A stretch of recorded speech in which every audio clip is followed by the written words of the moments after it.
Good morning મિત્રો. તો કેમ છો? મજામાં ને મજામાં ન હોય તો આપણો લોક જોતા રહો, મજામાં જ આવી જશો. તો સ્વાગત છે આજ એક નવા વ્લોગ વિડીયોમાં તમારું. ये सब क्या देखना पड़ रहा है? अच्छा है मैं अंधा हूँ. તો જે માતાજી મિત્ર બધાને આજે ફરી વખત પણ આપણે આવી ગયા હવે બટેકાના ફોડવા લઈને.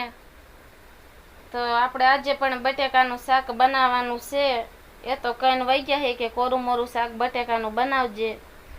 भाई साहब कुछ ज्यादा नहीं हो गया ये? मतलब कुछ भी. અને 11 વાગી ગયા છે, આપણે રાંધવા માટે થઈ ગયા રેડી. રાંધવાનું છે અને અમે પણ આજે મૂડ બહુ નથી થતું. સાંજે મારા પપ્પાને એના ઘઉં વઢવા ગયા હતા તો આપણે આયા હવે 2 વાગ્યાના આરાગારા ત્યાંથી નીકળ્યા હતા. અહીંયા પહોંચ્યા એટલે 2:30 વાગી ગયા હતા. પછી વીડ હોરા ગયા હતા ને વીડ હોરા જ આવ્યા હતા. अच्छा हमको सिखा रिया है. તો ફાઇનલ મિત્ર બપોરના 11:30ના ટાઈમે આપણે બઈ ગયા હવે બહાર. બહુ જ તડકો છે પણ આપણે તો બઈ ગયા શાક બનાવવા. શાકમાં રાઈ નાખી, રાઈ આવી જઈ છે પાછી આપણે જીરું પણ નાખી દઈએ. જીરું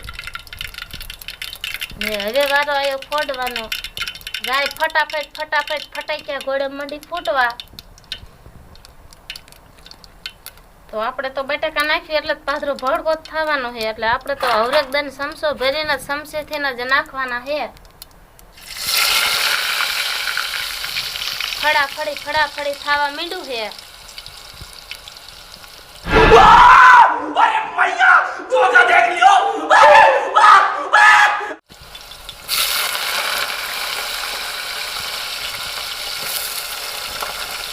અમે 2.5 જણા ખાવા વાળા એટલે કે બટેકામાં આપણે ઝાઝા તો રસો બસો નથી કરતા, કોરું મોરું જ બનાવી છે શાક.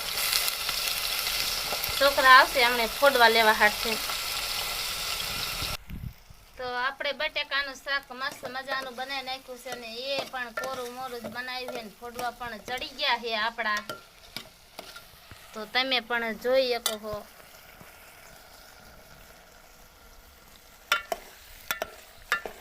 આપણે હલાવવાનું કરી દીધું ચાલુ. શું કે પાણી ન નાખ્યું એટલે મરચું બરવાની બીકે આપણે હલાવવાનું ચાલુ કરી દીધું છે.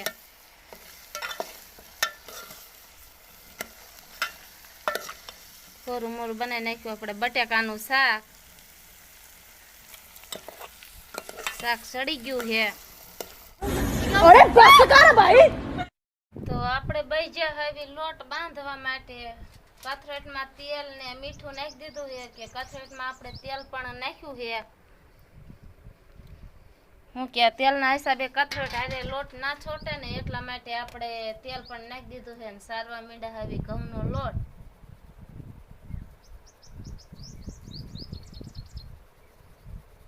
લોટ કરવાનું આપણે કરી દીધું ચાલુ.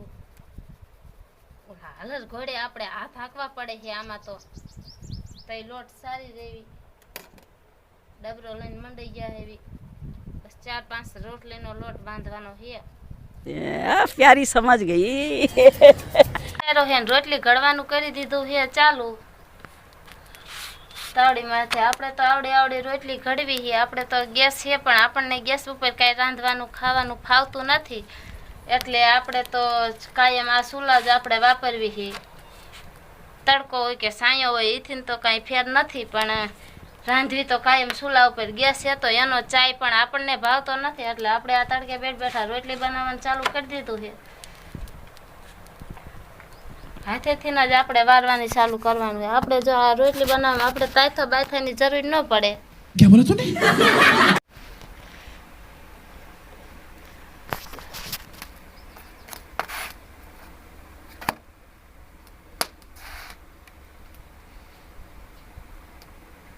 તો મિત્રો તમે અમારો વિડીયો આ ગમ્યો હોય તો લાઈક, શેર અને સબસ્ક્રાઈબ કરતા જજો.